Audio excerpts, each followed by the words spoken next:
On est dans les municipales et les élections communautaires, vous le savez, c'est politique.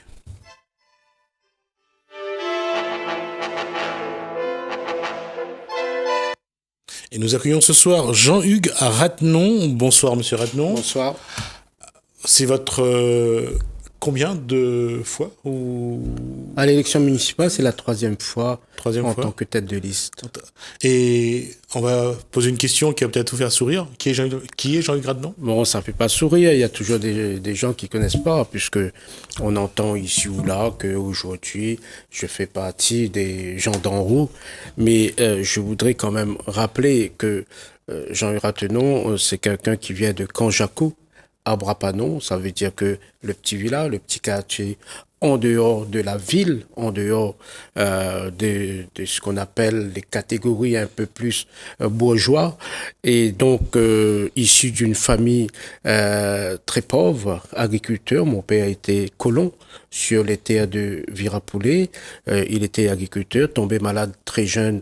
Il a dû arrêter ses activités, donc nous livrer un petit peu à la vie au quotidien. Une maman au foyer avec beaucoup de travail, puisqu'il avait beaucoup d'enfants à s'occuper chaque jour. Et donc voilà, scolarité à Brapanon, et puis parti en métropole pour continuer mes formations, travailler un peu là-bas et revenu à La Réunion. Je reviens à La Réunion au moment où, juste après les événements du Chaudron, puisque pour moi, il était inadmissible d'être là-bas alors que notre pays est face à un chômage de masse, face à juste rappeler que les événements du Chaudron, c'était en 1991. Voilà, donc face à un phénomène de chômage de masse, de pauvreté qui s'incruste dans la société, eh bien, je commence à militer dans le monde associatif, notamment parce que c'est aussi mon vécu, toute cette problématique de la pauvreté. J'ai perdu des amis d'enfance, des amis que je fréquentais à l'école, justement, et je le dis souvent, on a tendance à le négliger. La pauvreté tue à La Réunion et partout dans le monde. Donc voilà, militer sur le terrain de la lutte contre la pauvreté, c'est pas seulement s'occuper des pauvres, mais créer toutes les conditions du développement aussi, et comment éviter que ceux qui arrivent à s'en sortir ne retombent pas dans la pauvreté. Je me suis présenté aux élections parce que, et je le dis à la jeunesse de notre pays, à tous ceux et celles qui désespèrent, il faut s'engager en politique. Et je l'ai dit à plusieurs reprises, ne laissez pas la politique seulement aux politiques, il faut s'engager. C'est vrai que dès le moment où vous engagez, vous êtes étiqueté politicien. Mais moi, je dis souvent, je suis un apolitique dans la politique. S'engager pour ne pas subir. Et voilà un petit peu mon parcours. Aujourd'hui, je suis député de La Réunion grâce à la population, et c'est pour cette raison que je ne cesse de répéter, je suis redevable au peuple et uniquement au peuple. Avec Agir pour nous toutes, par exemple, ou Alliance contre la pauvreté, qu'est-ce que vous avez mené comme combat? Qu'est-ce que vous avez changé aussi comme, comme situation, comme vision sur l'ensemble des Réunionnais?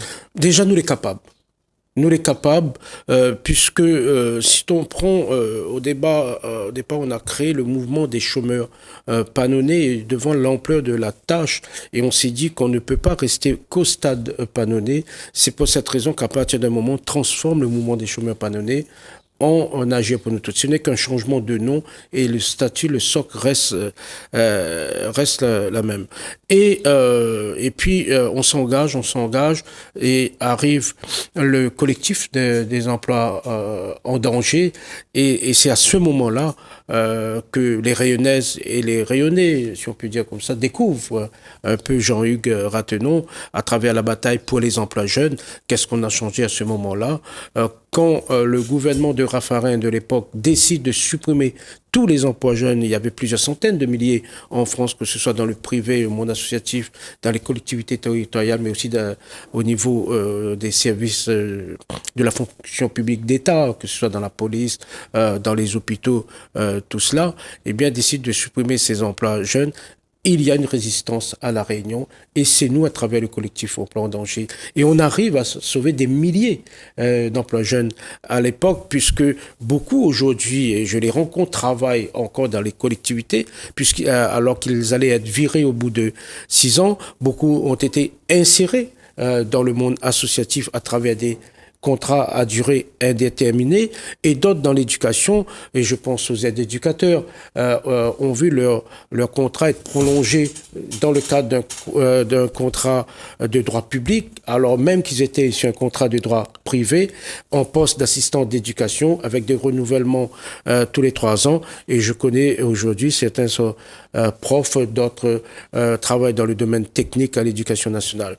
Et j'ai eu la chance un jour, dans un rond-point de La Réunion, pour ne pas citer le rond-point de Sainte-Marie, et un policier m'arrête pour me demander mes papiers, et puis il me dit merci à la fin du contrôle. Je lui dis mais pourquoi? Il dit qu'il était emploi jeune dans la police, et grâce à notre action, il a pu passer son concours et intégrer la police, alors qu'à l'époque, c'était pas prévu. Donc, voilà, aujourd'hui encore, je rencontre des gens qui ont pris quelques années, qui me disent bravo et merci. Et puis, il y a eu la grande bataille sur la cherté de la vie, la bataille du COSPA, avec toutes les retombées que ça a eu. Aujourd'hui, on se rend compte quand même. Mais au-delà de cela, il y a eu une prise de conscience rayonnaise grâce à d'autres associations, grâce au monde syndical, grâce aussi à la politique, mais surtout grâce à la mobilisation de la population. La cherté de la vie, c'est aussi un thème dans les municipales, c'est-à-dire que aujourd'hui, les gens que vous rencontrez à Bras-Panon, ils vous disent que la vie est de plus en plus chère. Comment un maire peut apporter quelque chose? La vie est de plus en plus chère à Bras-Panon comme ailleurs à La Réunion et partout en France aussi, mais plus cher ici. C'est pour cette raison qu'il faut continuer à mener des actions. Et comment agir sur le territoire de Bras-Panon. Mais il faut se dire toujours, et c'est ce que je dis dans mes réunions publiques, nous les panonner, mais nous les avant tout rayonner. Et aujourd'hui, si un élu, maire, conseiller départemental, conseiller municipal, si un de ces élus vient nous dire, écoutez, moi dans ma commune c'est possible, sans être dans une logique globale, dans une logique rayonnaise, ce n'est pas possible. Ça veut dire qu'on est en train de mentir à la population. Mais sur le territoire, je prends un exemple. Au niveau des loyers, au niveau des coûts des logements et associés au loyer, les charges locatives. Je crois qu'il faut rapidement qu'il y ait une révision des charges locatives. Rapidement faire un bilan de la situation à Bras-Panon, mais pas seulement à Bras-Panon, mais surtout à Bras-Panon, puisque, à mon sens, il y a des abus. On est en train d'arnaquer les gens. Je dis bien, et je répète le mot, parce que moi, je suis quelqu'un qui assume. Je suis pas comme les autres policiers qui utilisent des mots inadaptés, qui veulent tout dire et rien en même temps. On est en train d'arnaquer les Rayonnaises et les Rayonnais, les Panonnaises et les Panonnais. Aujourd'hui, à Bras-Panon, il y a des gens qui n'arrivent plus à payer le loyer. On ne peut pas abandonner ces gens. Il faut trouver des solutions. Donc, c'est pour cette raison que dans mon projet communal, je propose une renégociation, une révision de tout cela, en demandant à tous les bailleurs sociaux de venir autour d'une table de négociation. Pas seulement ça, parce que le pouvoir d'achat aussi, c'est réviser les conditions dans lesquelles ils sont logés, puisque ça fait beaucoup de dégâts au niveau du pouvoir d'achat. Une autre façon d'améliorer le pouvoir d'achat, c'est de réparer les routes. Vous avez des endroits où des gens dépensent beaucoup plus pour la maintenance de leur véhicule et parce que la route est inadaptée et bousille le véhicule. Et ça crée des dépenses supplémentaires. Améliorer le pouvoir d'achat, c'est aussi un point central de notre projet, c'est les moyens de transport et notamment, pourquoi pas, un tram S au niveau de la région de l'Est. C'est-à-dire une municipalité comme vecteur d'un projet qui épouse toute la région de l'Est. Alors, une question sur la renégociation des charges locatives. Est-ce que la loi vous donne un champ d'action? La loi donne toujours un champ d'action. Et l'action politique est déjà un champ d'action. Parce que si vous avez des politiques capons, des politiciens qui sont là toujours pour arrondir les angles et qui négocient avec les bailleurs sociaux, alors pour construire des logements sans mettre en place un accompagnement, et des fois même ils négocient des choses qui nous dépassent. Je dis, quand le bailleur s'installe chez vous, il faut discuter avec lui dans l'intérêt des habitants et non dans l'intérêt du bailleur et ni dans l'intérêt du maire. C'est dans l'intérêt de ceux qui vont habiter à l'intérieur. Quels sont les autres éléments de votre programme, Jean Gratton? Écoutez, nous allons distribuer très prochainement dans les boîtes aux lettres notre programme. C'est 101 propositions pour l'épanouissement des Rayonnaises. C'est un clin d'œil à François Mitterrand? Comment? C'est un clin d'œil à François Mitterrand? Ah non, pas du tout. Je n'ai même pas fait allusion. Je vois que vous avez une très bonne mémoire. Et c'est vrai que vous faites partie de la génération Mitterrand, Monsieur Ramoudou. Et donc, c'est excellent. Mais ça a été un grand président de la République. Un des meilleurs. Un des meilleurs de la dernière période. Et si un journaliste se permet de le dire, c'est que c'est une réalité. Si on prend les trois présidents de la République, on ne peut pas dire qu'ils étaient à la hauteur de ceux, je peux même parler de Chirac, qui a été un peu supérieur des présidents qui sont passés juste après. Mais c'est important dans la bataille politique, parce que et je vais revenir sur le programme, parce que parler de la présidence de la République, c'est de dire aussi que tout ne peut pas être dissocié. Parce que demain, quelle que soit la municipalité, aujourd'hui, je vois que beaucoup des candidats se réclament sans étiquette. Je veux bien. Mais on a toujours un nom, un prénom. On a toujours une identité. Ce serait dommage de découvrir l'identité après l'élection municipale. Et vous savez très bien qu'à La Réunion, il y a beaucoup de candidats macro-compatibles qui vont soutenir la candidature d'Emmanuel Macron en 2022. Et ça, je lance un appel à la population, parce que la mairie, la municipalité aura un rôle à jouer dans l'élection présidentielle et ce qui explique aussi aujourd'hui qu'il y a pas mal de représentants de la République En Marche sur les listes. Effectivement, Emmanuel Macron commence à préparer l'élection présidentielle. Mais tout est calé depuis en haut. Tout est étudié.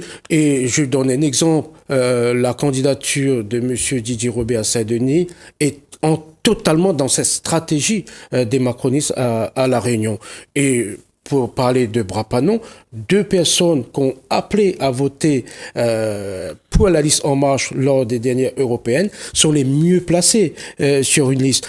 Tout est calculé et ils sont en train de mettre la machine en marche au détriment de la population rayonnaise. Fermons cette parenthèse, mais c'est important de le dire. Revenons au programme. Alors justement, quels sont les autres éléments probants de votre programme? Écoutez, il y a plusieurs aspects, et je pense que la vingtaine de minutes qui nous reste... Non, il reste moins que ça, oui, il reste 8 minutes. Nous allons essayer de balayer, mais ce soir, dans d'autres soirs, puisque j'aurai l'occasion, puisque je vais développer le programme lors de toutes les réunions publiques. Les gens auront l'occasion de m'entendre si l'émission ne passe pas trop tard. Au niveau de la culture, je pense que la Réunion, je veux que Brapanon devienne cette terre où on centralise un petit peu les données. Et nous voulons porter un grand projet rayonnais, à savoir la civilisation rayonnaise. Puisque moi, quand je pars dans notre territoire, notre pays, on a toujours cette possibilité de connaître, de comprendre comment a été constituer la population de ce pays, quelle est l'histoire de ce pays. Mais à La Réunion, on ne sait pas. Le touriste débarque ici, il n'y a pas véritablement d'endroit pour qu'il puisse s'approprier de l'histoire de ce pays. Alors, je propose un lieu où on expose la mémoire rayonnaise et la civilisation rayonnaise. Parce que c'est une richesse considérable. C'est vrai que notre civilisation a été bâtie sur beaucoup de souffrances, mais aujourd'hui, cette souffrance peut être notre richesse. Et quelque part, c'est l'héritage aussi de nos ancêtres, c'est-à-dire la souffrance qu'il a endurée, il nous donne cela comme une richesse aujourd'hui. Et la Réunion, c'est quoi? C'est l'Europe, c'est l'Afrique, c'est l'Inde, c'est la Chine, c'est Madagascar, c'est tous ces pays, c'est-à-dire du monde à la Réunion et du Nil au monde, pour ne pas citer Paul Vergès et sa page Paul Vergès. Et sa page Facebook. Et donc toutes ces énergies venues d'ailleurs, on peut le retrouver à un endroit et pour que ces énergies jaillissent sur le développement du territoire. Et je veux associer cette maison, ce lieu de mémoire à la foire agricole de Brapano, pour faire une continuité sur Brapano. Nous avons une foire agricole qui a été mise en place il y a plus de 50 ans de cela, qui aujourd'hui trouve sa place malgré quelques problèmes rencontrés. Nous voulons associer cela avec un grand projet et faire du champ de foire un lieu d'événement en continu sur la durée de l'année, sans pour autant que ça porte atteinte justement à l'ampleur de la foire agricole, et identifier un certain nombre de secteurs de Brapano. Je parle de Bellevue, mais je peux parler aussi de Pagnandi, lieu de mémoire, lieu de résistance. Et donc nous avons là un potentiel touristique non négligeable sur le territoire de Brapano, et je dirais même sur le territoire de la zone Est, puisque c'est un projet que je veux négocier avec la CIRES. Sur le domaine de l'environnement, j'ai abordé la question du tram Est, donc le projet d'un train allant de Saint-Benoît à Sainte-Marie. Je trouve que c'est une aberration aujourd'hui d'avoir deux projets à Saint-Denis, de Sainte-Marie à Saint-Denis, le train de la Sino et les trains de la région. Nous allons voir comment créer toutes les conditions pour qu'il y ait ce train qui part de Saint-Benoît et arrive à destination à Sainte-Marie en passant par les différents arrêts, et les gens puissent reprendre le train de Sainte-Marie pour partir sur Saint-Denis. Donc c'est un projet qui peut être porté par l'intercommunalité, c'est-à-dire la CIRES, et aussi le conseil régional, et peut-être même solliciter l'État. Mais je pense qu'à La Réunion, nous avons déjà toutes les possibilités de le faire. Le projet Tram-Est peut être le point d'appui. Il suffit de réactualiser ce projet pour pouvoir réaliser le projet que nous voulons pour l'avenir. Brapano a vu ses arbres disparaître. C'est pas normal. Si nous voulons participer à la protection de la planète, il faut absolument replanter les arbres. Ce qui est perdu, malheureusement. Mais nous allons définir une orientation pour replanter plus de 5000 arbres à Brapano, en tenant compte des besoins des orientations de la population dans le cadre de ce grand projet de démocratie participative. Il y a aussi à protéger les terres et les maisons, les biens et les personnes à travers un grand projet plan Ravine en partenariat avec le plan Ravine régional. Donc voilà quelques orientations sur le plan de l'environnement, dans le domaine associatif, dans le domaine de la démocratie participative, dans le domaine de l'épanouissement de la jeunesse, dans le domaine du bien-être, de la santé pour tous, etc.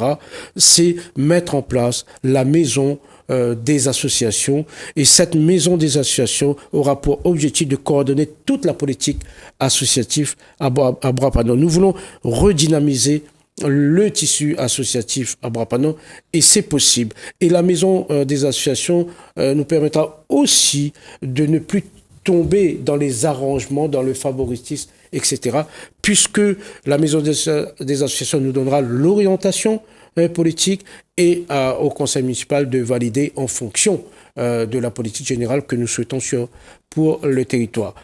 Je vais vous couper, Jean Gradement, il vous reste à peu près 1 minute 20. Il y a tellement...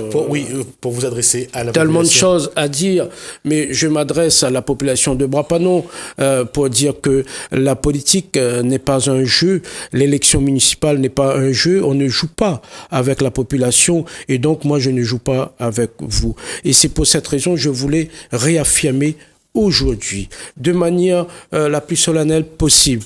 Je me présente au poste de maire, pas seulement en tant que tête de liste à l'élection municipale, mais je suis candidat au poste de maire.